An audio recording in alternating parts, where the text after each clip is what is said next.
You just got to do it. That's all it is to it. Just do it. But have fun when you're doing it. Throw it through your legs or something. Woo! I've done that many times. I remember doing this every like week. I think we did too much. All right, come on now. You got this. Wow. Do you have like a smaller ball that I can have? Use a smaller one if you have to. Not you, I'm talking to her. Quit paying attention. Nobody's watching. There you go. All right, she's going to hit one down. She'll get that last one, maybe. Oh. Hey, if you're scared of the pins, just let us know. Okay. Use two hands.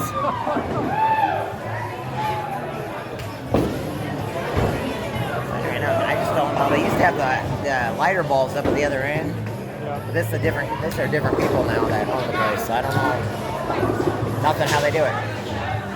12 is the smallest I've seen, and then they go to a small, which I think is less. Yeah, but you know what? For her, it's better to keep it on there and try to hit the balls with speed instead of strength. We're trying to tell her to throw it down with muscle.